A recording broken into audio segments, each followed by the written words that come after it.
Hey, what's up, guys? So, real quick, this is a spoiler-filled video. I am going to be talking about Mandalorian Season 2, Episode 8, the finale. It is called The Rescue, and oh my god, this episode is the blueprint of what good TV is, or what good TV should be. I wish that every single series, every single movie would take us through an emotional roller coaster the way this episode did. I just can't say enough good stuff about it, but I'm gonna do my level best to try and cover some of the most important and most salient issues over here. Again, if you haven't already watched it, then I just make sure that you take some time out to do that. I am wearing my custom Baby Yoda as Santa t-shirt, so this is something that I made, and yeah, because Baby Yoda is the gift that keeps on giving my word. So yeah, if you like a t-shirt like this or prints as well, just hit me up and I can get you hooked up as well, right? But anyway, real talk right now, let us talk about this episode over here. I have not done a rant review or anything of that sort in relation to the entire series, or the entire season rather, but at this point we are really going to do. But let's just get the other 7 episodes out of the way real quick. Once again, just the nature of it, the tone, again, the pacing. It takes you on a journey. You don't feel rushed. You don't feel like it's too slow paced. In every episode there's something happening. You learn a little bit more about the characters and the world building and all of that stuff, and it fits in nicely with the rest of the Star Wars universe as well. So on, as far as that's concerned, on freaking point. Pedro Pascal's acting, next level stuff. I didn't particularly care for him in Game of Thrones, in his stint as Oberyn Martell, but here, flipping hell, the guy is next level. Okay, so let's just get to the episode real quick now, right? So, if you've watched it, you know exactly what it is, but in basic terms, Din Djarin, the Mandalorian, is still doing the Magnificent Seven thing, gathering his team, and they're gonna have like one last hurrah as they go to save Grogu, Baby Yoda, from Moff Gideon. Moff Gideon's side, that infiltration of theirs. Like, leave all the drama in the beginning with Boba Fett and the rest of the Mandalorians and stuff like there, which is, again, it sets a tone for some nice stuff, particularly based on the post-credit scene, like how is all of that going to fit in over there. But, that scene where they do the infiltration, that was just freaking awesome. The way that they infiltrate the ship, and as Din Djarin goes through, to try and get to Baby Yoda, you can sense his desperation when he realizes that, the Dark Troopers are already deploying, and that scene, that fight scene over there, and like when he jettisons them into space, it's a little bit like, oh wow, okay, I didn't expect it to end like that. That was kind of quick, but it's not anticlimactic. You just have a sense of relief, but again, this is once again cinematography, music, pacing, all of that coming together. Like, it creates like a palpable sense of fear and anxiety in you, this entire episode, and the way it played out up until that point.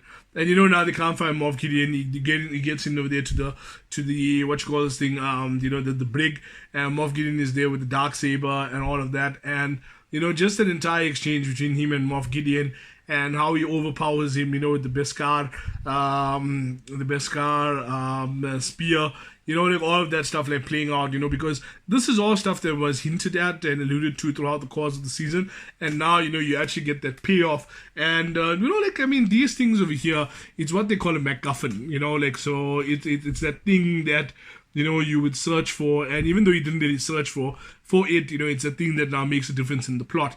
And again, they take all of the tropes that you normally see in movies and all of that, and they turn it on its head, because there were 2 MacGuffins over here. The first thing is, of course, the Darksaber, and then, of course, there's the Beskar spear. Now we're just going to pretend that this is it, and that moment where they clash, so much more, so much more fulfilling than even some of the stuff that we saw in the last Star Wars movie, just saying something.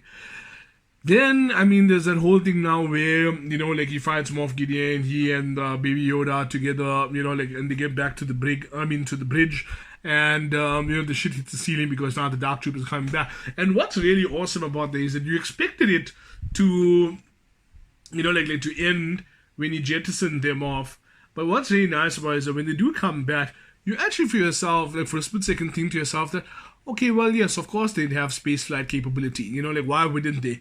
And you're like, oh shit. So you like, I didn't even think about that. So it's a plot twist that you don't expect. Again, brilliant stuff. Then they get in over there, and then there's a palpable sense of fear, Like, I mean, the close pan shots, and, like the pacing, and, like, just like the way everything comes together, you're like, what is going to go on here, But even before that, the drama, like, I mean, there's the whole thing with the Darksaber, and once again, we learn more about the lore, L-O-R-E, that is, and I suppose L-A-W as well, as related to Mandalore, and how you can't have the Darksaber given to you. You need to win it in combat, And so now it's like, oh, this adds another whole layer onto the story, like what's going to happen over here now, And it's just freaking brilliant, man. Just freaking brilliant. And then there's that moment. Then the moment happens, just when everything seems lost. You hear that, the proximity sensor, and there's an X-wing coming in over there. And like, I knew it. I just knew it. I was like, no, this is Luke Skywalker. This has to be Luke Skywalker. I was like, no ways. They will never do that. There is no way we are going to see Luke Skywalker. Because you must remember, this whole thing is set now a few years after Return of the Jedi, right? So what means that, you're going to have a young and vibrant Luke, like, not yet 100% at his peak, but like pretty powerful, like pretty powerful, establishing his new Jedi Order and all of that. And what? So he gets in over there, and like you don't see the color of the lightsaber, And again, cinematography, the way they do it, you get this guy coming, and he's got the cloak and he's got the hood on, and you check the gloved hand, and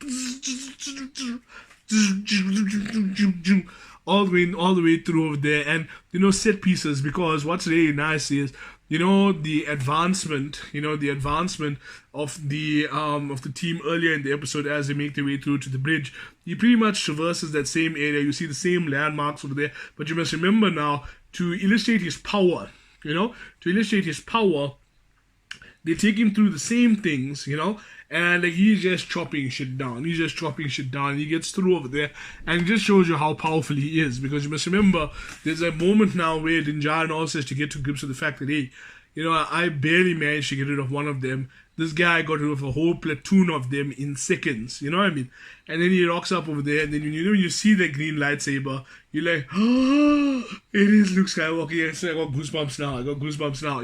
And then, then you get to the next part now where, you see a DH Mark Hamill. Now, I'm not gonna lie. The cynic in me was like, I mean, the graphics over there weren't phenomenal. It was brilliant, but not, I don't know, not perfect, and like, I mean, this is just me being a dick, I guess, because, like what they did, how they did it, just wonderful, just wonderful. I guess, like, it's just, I'm a Star Wars fan, so I've become so jaded over the years that, you got like this perfect twist, and I'm complaining about the graphics, once or twice a day with his face. But nonetheless, woo, then he comes over there, and then just that whole exchange.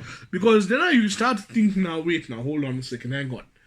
Baby Yoda, like Grogu now, has the potential to become even more powerful in the Force than Luke himself. So, just how powerful can he become? And, there's a thing now where Luke is like, he's asking for your permission to leave.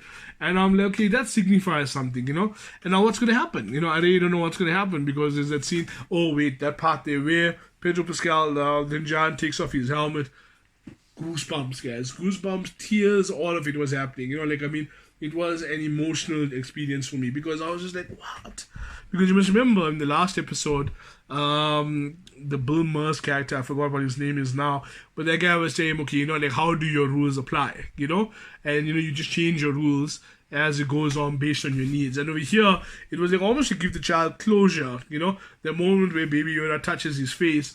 Because, see, earlier in the season, I don't know if you recall, but there was this one part where he and Baby Yoda are sitting on the ship, and, he picks up his helmet a little bit to drink, and then Baby Yoda is like sort of like peeping over there to say, hey, what's happening here? So now he sees him for the first time. So I think it's just such a poignant moment as well, because at that moment, it's a father engaging with his son, and that's just something else. Like, Brilliantly written, brilliantly written, brilliantly written, brilliantly written. I'm telling you, So yeah, then after just the way the whole thing ends, with the R2 D2 cameo over there, and like all of that. It's interesting to see what's going to happen next, And another thing that I like, the sense of finality.